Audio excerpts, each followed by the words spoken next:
Bonsoir, j'aimerais aujourd'hui vous faire part de certaines prises de conscience que j'ai pu avoir ces derniers jours au sujet de ma dernière vidéo, enfin une de mes vidéos portant sur le donner-recevoir.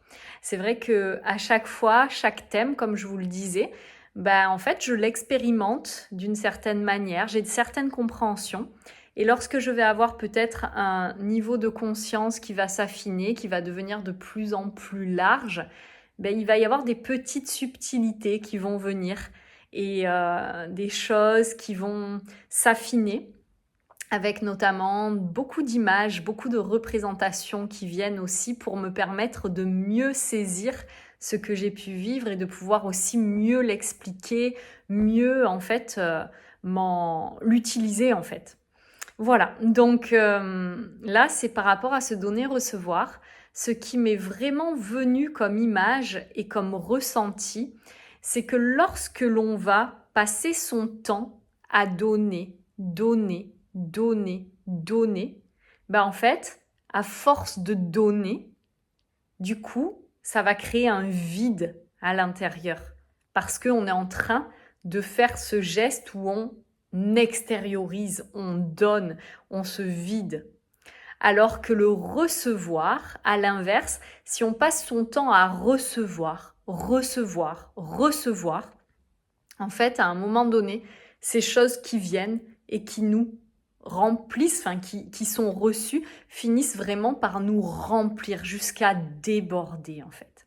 Alors attention, encore une fois, je suis en train de parler de ce donner-recevoir dans le cas où il est fait avec quelque chose qui sous-tend ce mécanisme qui n'est pas sain. Donc, quand ça va être du donner parce que moi, je me donne à moi, que je sais exactement qui je suis, que je suis bien avec moi-même et que du coup, lorsque je donne, je n'attends rien en retour et je peux juste rayonner ce que je me donne à moi pour l'offrir aussi aux autres. Dans ce cas-là, ce donner va absolument pas nous vider parce que c'est comme si à chaque fois que l'on est nourri nous-mêmes de quelque chose, plus on va avoir d'amour de soi, plus on va pouvoir décupler, démultiplier cet amour pour rayonner cet amour et en donner autour de soi encore plus. Donc ça, c'est quelque chose que je trouve complètement en lien avec le mécanisme aussi de la vie, de la nature. La nature, en fait, elle va pas juste produire une feuille, une herbe. Si on vient, du coup, arracher une herbe, en fait, il va y en avoir encore plus qui vont pousser. Donc, il y a vraiment ce côté où la nature est généreuse et plus elle produit et plus on va du coup recevoir ce qu'elle nous donne et plus elle va encore en produire en abondance. Donc, il y a cette notion-là quand l'on donne que si on donne en étant nous-mêmes pleinement construits, en ayant nous-mêmes tout ce que l'on donne déjà à l'intérieur de nous, ce donner va être quelque chose de parfaitement fluide et sain.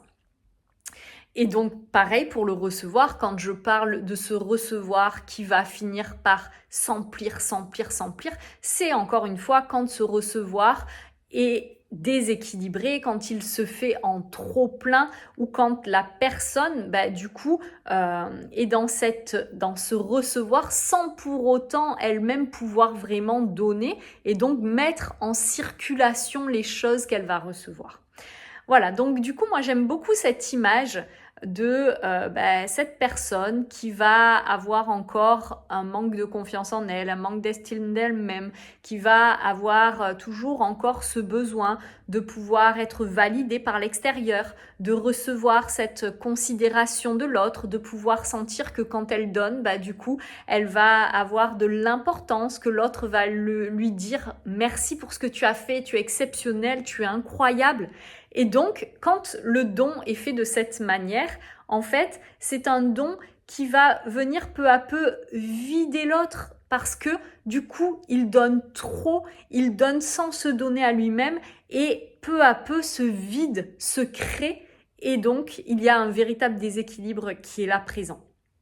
De la même manière, cette personne qui va recevoir, recevoir, recevoir sans pouvoir mettre en circulation ce qui est reçu, au bout d'un moment, tout ce qui est reçu vient stagner, vient s'ajouter, s'agglutiner. Et lorsque cet espace pour recevoir est plein, c'est trop en fait, ça sature.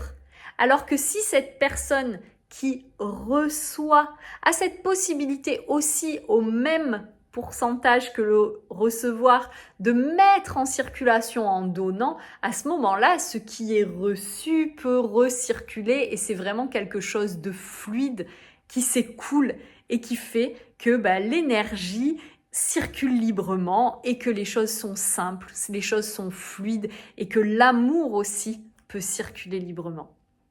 Voilà ce qui m'est venu comme prise de conscience, comme image suite à cette vidéo et j'avais envie de vous en faire part pour peut-être éclairer certains mécanismes ou regarder les choses encore avec des aspects plus concrets et pour que vous puissiez vous aussi vous demander par rapport à ce donner et recevoir, comment je me situe là-dedans? Est-ce que moi je suis plutôt dans le donner? Est-ce que je suis plutôt dans le recevoir ou est-ce que c'est plutôt équilibré? Je donne autant que je reçois.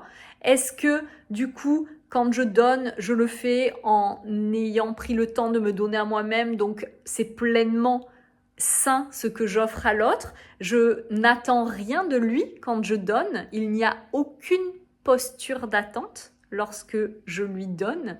Ou est-ce que du coup, quand je donne, j'ai encore ce besoin d'être vraiment validé, aimé, être vu comme étant extraordinaire et magnifique. Et dans ce cas-là, c'est OK. Mais je reviens à moi pour me dire comment je vais pouvoir maintenant m'offrir toutes ces choses que je donne à l'autre pour pouvoir m'aimer moi-même et pour que ensuite, ce que en fait j'attends de l'autre quand je lui donne, ça puisse venir par... comme je disais dans une de mes vidéos, par aimantation en fait, parce que moi je vais tellement rayonner le fait que je me donne, je m'offre, que du coup je vais attirer aussi le fait que les autres vont me donner, vont m'offrir, et ça va être un juste échange entre l'autre et moi. Voilà ce que je voulais partager avec vous. Et du coup, n'hésitez pas, si vous avez des questions, des commentaires ou si vous souhaitez me contacter pour prendre un rendez-vous pour un accompagnement, je vous laisse toutes les informations en bas de cette vidéo et vous pouvez du coup me contacter via mon site internet. Je vous souhaite à tous et à toutes une très belle soirée et je vous dis à bientôt.